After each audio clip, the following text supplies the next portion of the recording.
Welcome everyone. You're joining us here on CNN News 18 for a very special conversation, the first of its kind on any news network.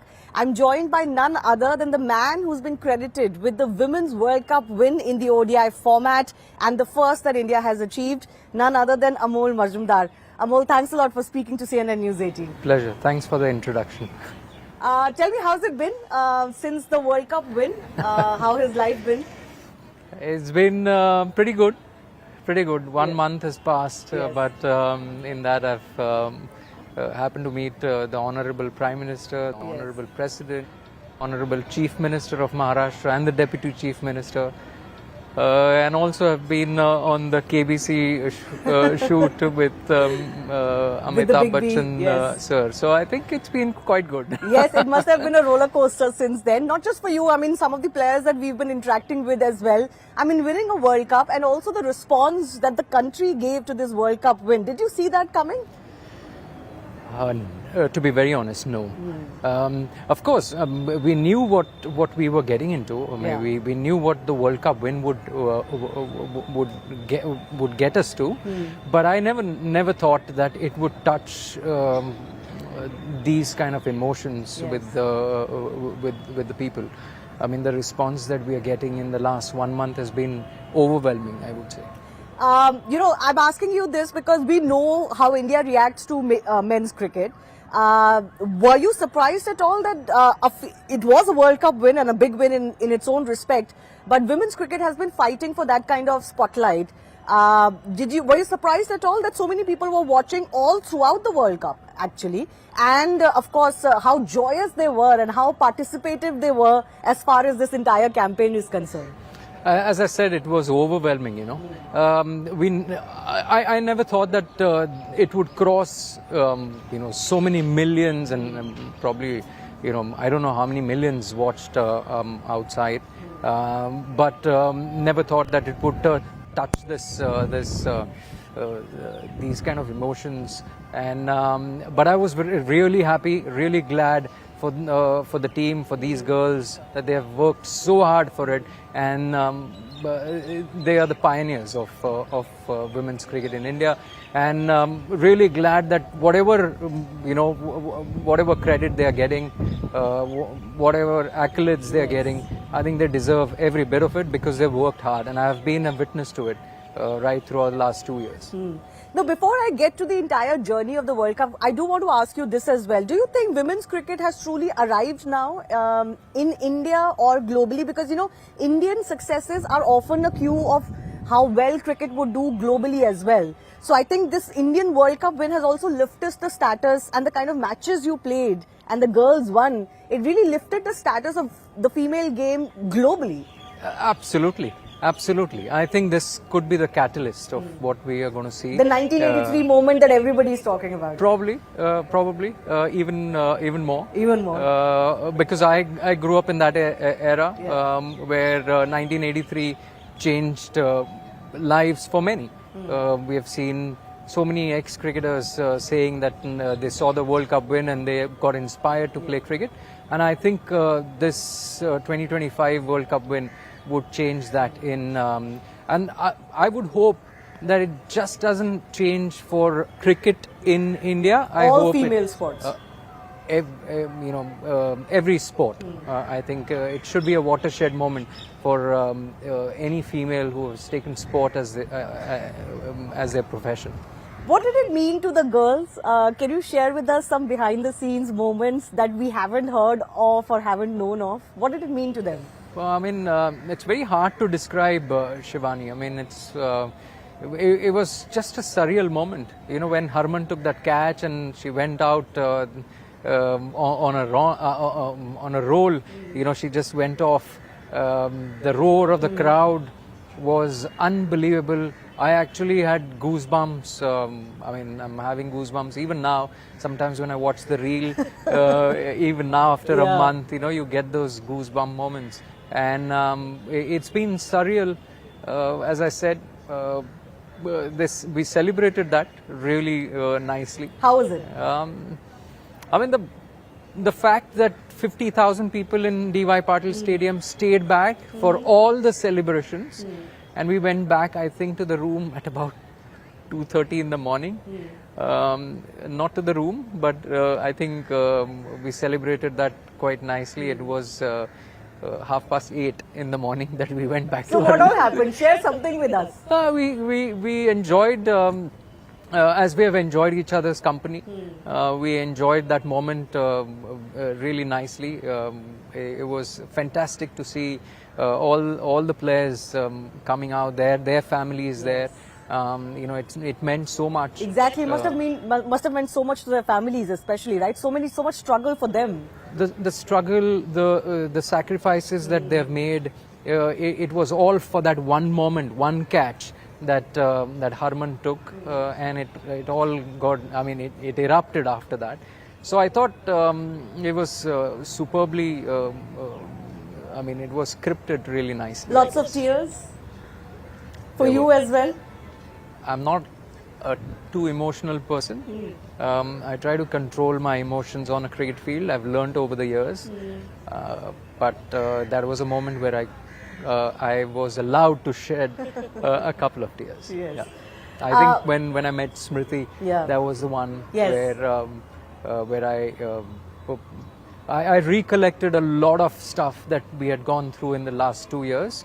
The emotions, the energies that were flowing in and around the camps, the hard work that went along, and above all, what I felt really good about was this team. They're good human beings, very good human beings. It couldn't have happened to better people.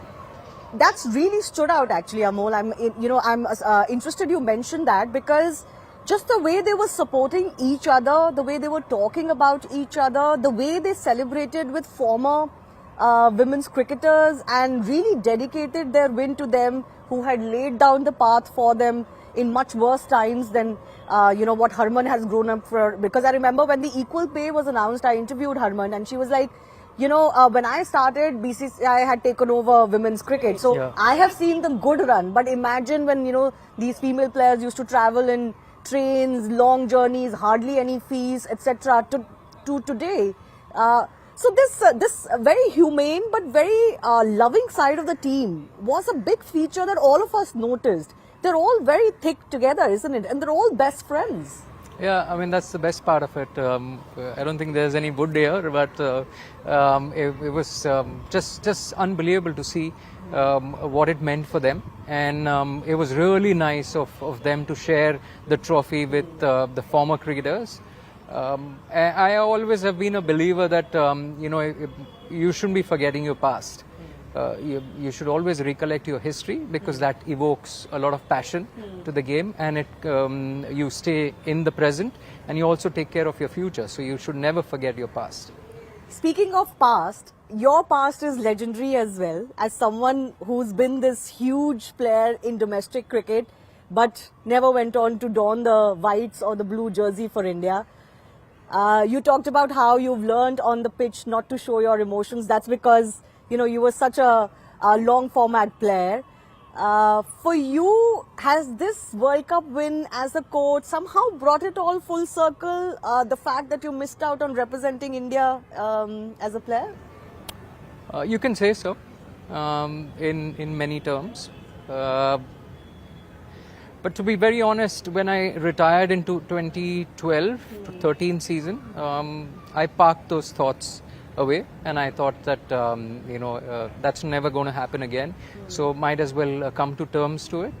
When I started playing cricket in the late 80s, always grew up in that emotion, saying that or the dream was there to play for India, but it never happened. So 30 years have passed, almost 35, and those emotions were parked at a place. But I did get this opportunity to represent India in a different role, and I readily took up that opportunity, I think. And you can say that it has come a full circle. But I also would like to say that sport has taught me over the years, last 35 years, that every day the scoreboard changes.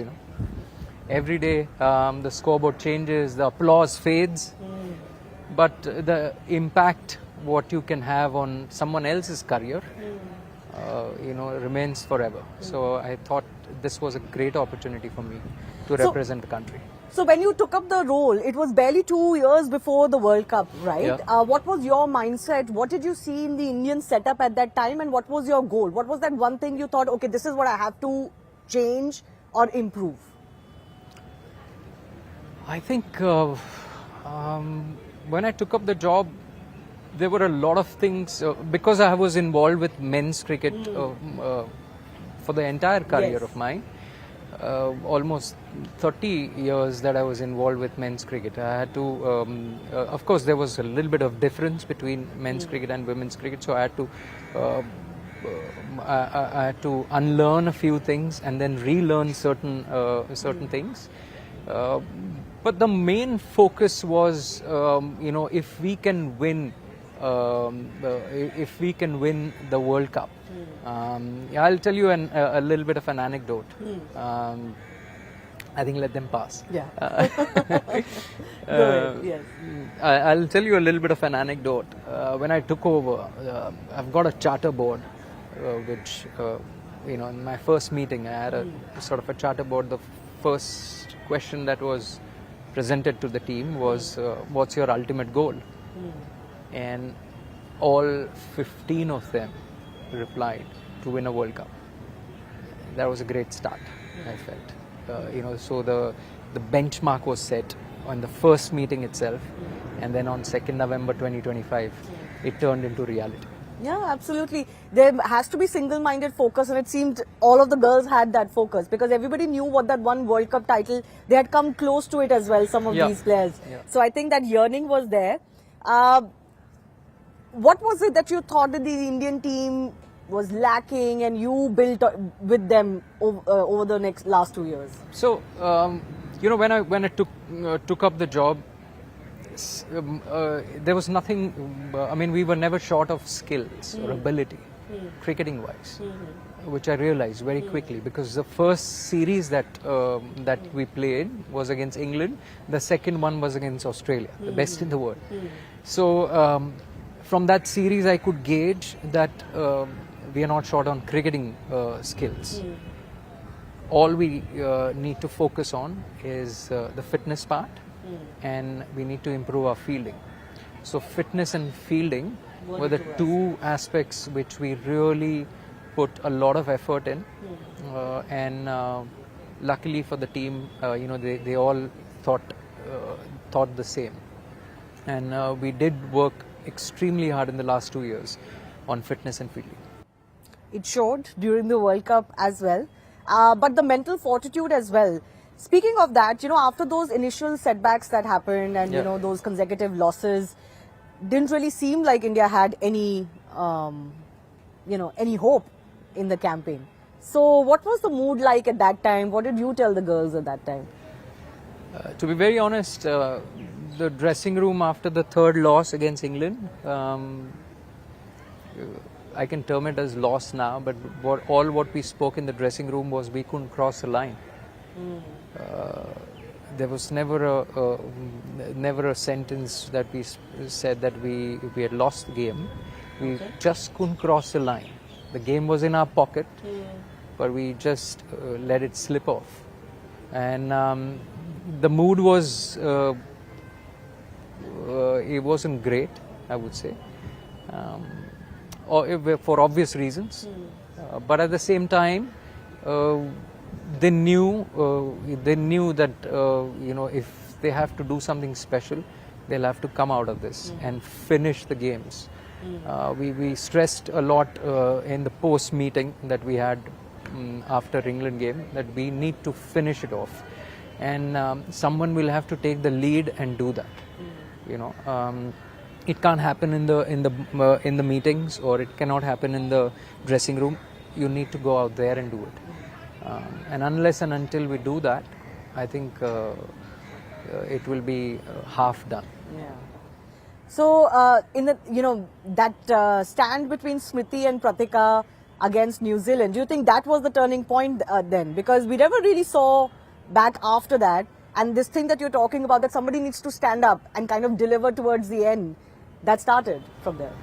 I think, that New Zealand game was a crunch game. People talk about the Australia game. Of course, it was very crucial, the semi-finals. But I call it a quarter-final because it was a do-or-die situation. And it was on a thin edge. We were all on thin edge because a loss at that time would have meant curtains, game over. So I personally feel that day against New Zealand was the most important day in this World Cup because it just changed. It just didn't change the course of the World Cup, but it changed the mood in the dressing room. Precisely. The partnership that blossomed between Pratika and Smriti, it just gave a fillip to the others, including the support staff. Including yourself. Yeah. The butterflies in the stomach just settled down a little. It must have given belief to everybody because after that, literally everybody put up their hand sometime or the other in the batting, bowling, fielding, in every match after that, and every match was a tough one. It's not that the matches were easy, but everybody put up their hand up at some point or the other, and it seemed like everybody was playing with a lot of belief. And it's very rare, you don't really see this in team sport even, where the entire team is on the same level of emotion. It's not just one or two people carrying them. Yeah, you're right. I mean, the belief went in. And that's why I keep saying this, that this Indian team, this Indian women's cricket team, is a very special one. Because I've learned on the job that if they start believing in what they can achieve, or if they start putting their mind to it, they will be unstoppable. Yeah, and I will come to the future of this team in just a bit, but I want to trace this World Cup journey with you.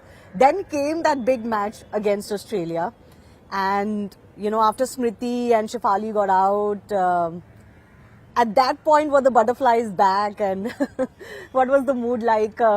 Before we realized that Jemimah was about to play, the innings of her life, what was the mood like? And did it feel like it's out of our hands? No. 338, Australia had got 338 on the board. I mean, I just felt that there was no point in talking about that, because when a player is fielding for 50 overs and the opposition is 338 on the board, and the opposition like Australia have got 338, you don't have to say much in the dressing room. So just to simplify things, just wrote a line saying one more run needed than Australia. It was just to simplify things. Simple equation. You have to. I think when Smriti got out down the leg side, we just need one good partnership. One good partnership. The belief was there. And that's all it needed. I think it started from there, Jemmy and then Harman. Harman, I think, when she played a few shots, the mood changed in the dressing room as well. Both of them, probably from Harman it was kind of expected. But, Jemimah took the world by storm with her knock, and also because, she carried on for long. What would you say about that innings that she played? Innings of a lifetime, I guess. It just doesn't happen often. If she can beat that, I would be very glad. She would be very glad. Yeah. But just magnificent innings. There are very few innings that over a period of last 2 years, I've seen some terrific knocks. Smriti, I must have seen some 14-15 hundreds of Smriti in the last 2 years. I must have seen Harman's couple of knocks. One in England that she played in Durham. It was in cricketing terms, you say a chabuk innings. But this knock, given the pressure, given the ambience, was just out of this world.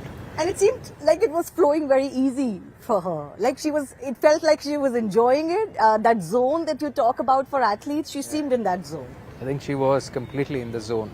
You just hit that zone very rarely you hit that zone as an athlete. I think she was zoned in just to take India beyond that line. And we crossed the line against Australia on that day.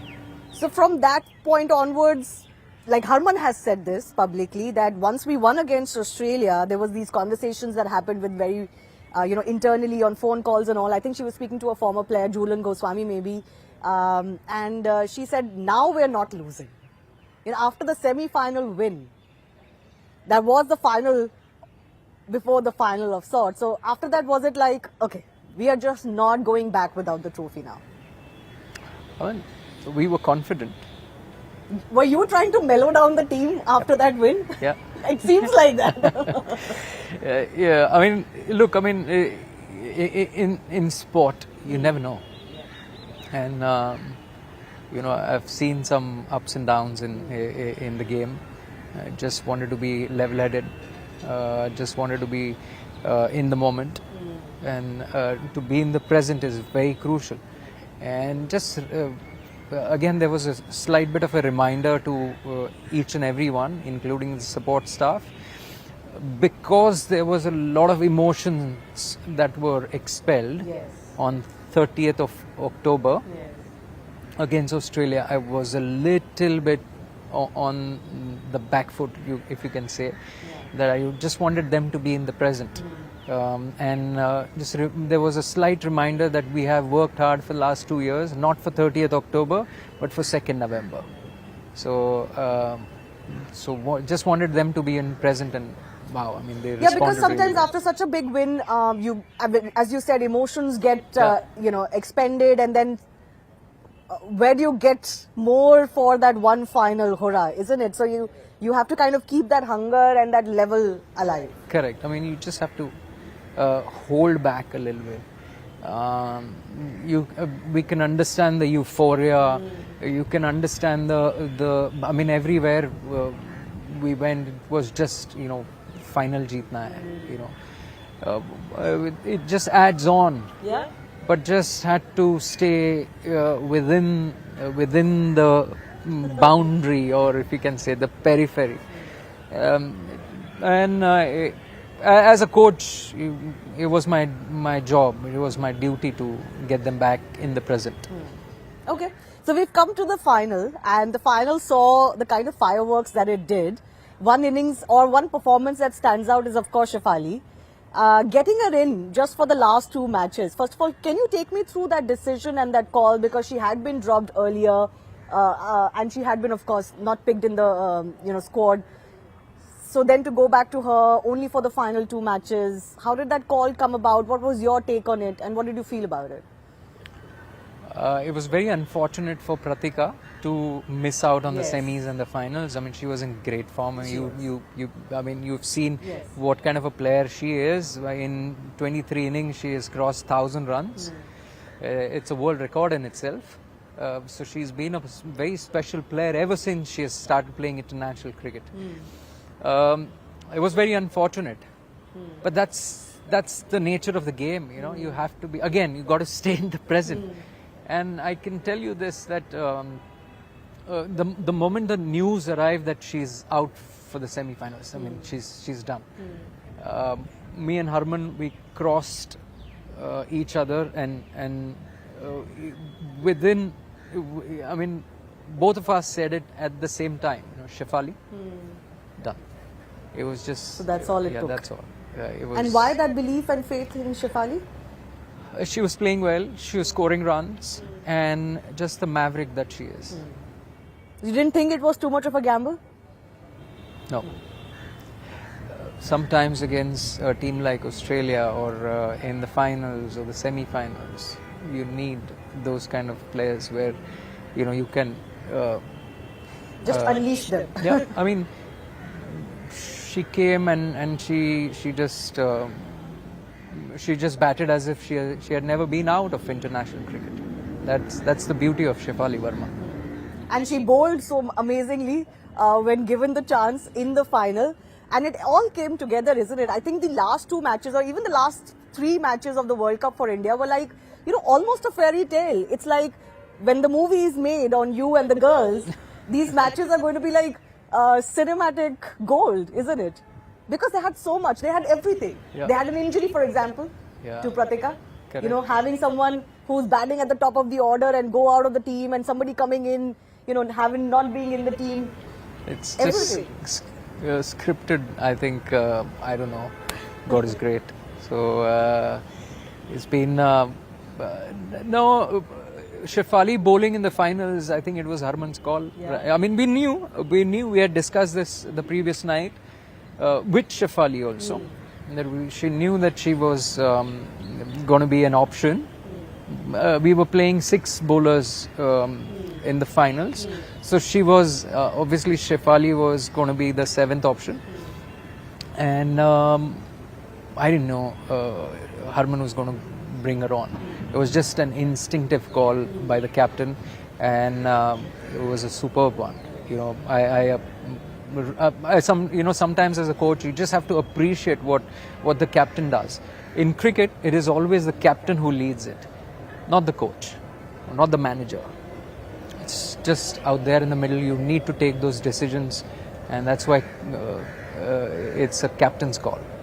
Tell me more about Harman, the captain, but how would you describe her, both on field and off field? I think she plays multiple roles in the team. She's a captain on the field. She's a leader of it. She's a lovely leader. She's got a humane side to her, and very passionate about the sport. Very passionate about taking the sport to next level.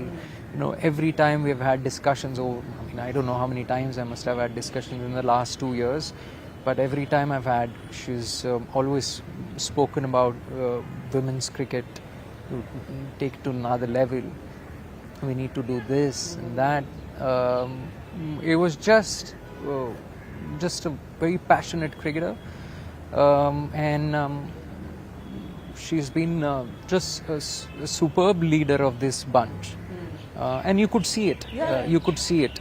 The way she operates. I've said this before, but when Harman walks into the room, you know that Harman has walked into the room. So she commands that respect of each and every one. Without really overdoing it, I think she's very effortless about herself and very unassuming per se, but certainly has an aura about her. Yeah. So tell me, what do you see in future for this team? This rich vein of form, this momentum. How far do you think they can take them? The talent that they have, or the strength, the bench strength that they may have, that women's cricket may have right now. What do you think they can continue to achieve? I think women's cricket in the next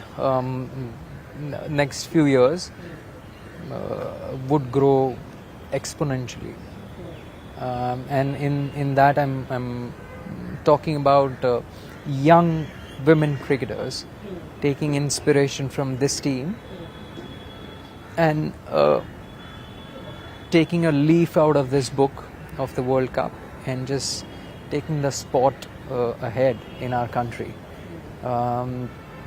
This team has got that potential. This team has got the talent to take it to another level. And the youngsters as well, Yep. when the likes of Smriti or Harman step back, do you think we've got enough firepower to go on and continue this momentum? I always believe if you have a system running, you will always have the talent that will come through. And at the moment, BCCI have got a fantastic system that runs. And again, we have encouraged it at the right time. The WPL has come in at the correct time. Last 3 years we are seeing the results. Plus the pay parity, what was brought in by Mr. Jaisha in the last 3 years was, it's kind of a correct encouragement at the right time that players could take this sport, or women cricketers could take this sport and make it their profession. I would love it to grow exponentially in the next 5 years. How long do we see you with the women's setup? Good question. I think I'm not the correct person to answer. I've enjoyed every bit. I've enjoyed my time, and I've learned a lot in the last 2 years. Of course, I've been with men's cricket all my life, but I've enjoyed my time with these young women cricketers, the passionate cricketers. Hope it continues. Yeah, given the opportunity, you would be hoping to continue this momentum and maybe lead to another cycle as well? Yes, I would love to. Can I ask you a little bit about some of the other two players that I wanted to talk to you about? One is Smriti, her overall performance in the World Cup, the highest run scorer. There were a few very brilliant innings or individual innings, Jemima in the semis, Shefali in the final. So sometimes her contribution gets a little bit, not sidelined or forgotten, but it kind of gets lost. But your words on Smriti and the role that she played in this entire World Cup? Magnificent. Absolute magnificent. She is, how do I explain? I'm short of words, generally I'm not. But with Smriti, very intricate player. She loves to go into intricate detail about batting. No wonder we see the results, what she gets.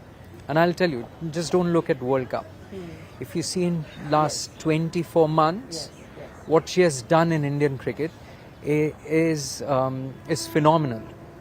The reason why I say that is that she has given a belief to each and every person in the team, and I mean even the support staff, the belief to beat the best in the world and to be the best in the world. She has given that belief in the team. Just a magnificent player. I've seen some players over the years, but probably the best left-hander I've seen. The best left-hander. That's amazing. That's amazing. And what about Richa Ghosh? What was the brief to her? Did you know that she's gonna go and pummel those sixes with so much ease? Was that the brief to her, that just go do your own thing? Because some of the shots she was playing and some of the sixes she was hitting was amazing. She's world class. She's a world beater, and I keep stressing on this, that she's a world class player. And if I was a coach of an opposition team, I would be wary of Richa Ghosh. You would say watch out for her. Yep, I would, because the talent, the amount of I would say the ease with which she hits a six is second to none in world cricket. I think she can stand and deliver the ball out of the ground, and that's the potential what Richa has. I think she's world class. So did you try to use that in a specific way, by changing the batting order once or twice, or did you tell her when she went out that okay, do this, get a quick knock? Yeah, in a sense that we have, we as in the team management, and that's including Harman, Smriti, myself, that we feel that she's a finisher. She could be the finisher, whether it is when we are setting up the score or we are chasing the score. So she's a finisher. She could be the finisher that we want, and she has been given a specific role to play, and this has been stressed to her in a lot of discussions. and we have just allowed her to play the way she wants, because sometimes you just can't tell that kind of talent what to do. You just have to allow it to blossom, and I think Richa has got that potential. Okay. It's been a very amazing chat to just pick your brains about this World Cup success, and I think it's one of those stories that we're going to be talking about for many, many years to come. But Amol, if there was that one moment that you had to pick from this entire campaign, what would you pick? That was the most satisfying for you, let's say, as a coach, somebody who has worked towards this end goal with these girls for 2 years. I think the most satisfying, I would say, when that moment where Harman stepped on the stage, did that bhangra. Yes, she did the bhangra and then the Rohit Sharma thing. And then when she lifted the cup, I think that was the most satisfying. I mean, if you're an Indian, no matter how many times you see that on the reels, you would still be proud of that moment. Yes, absolutely. I think that's a good note to end on, because that moment was a very, very high note for India's campaign to end on. So, Amol, thanks a lot for sitting down with us and sharing your thoughts. Pleasure. Thank you.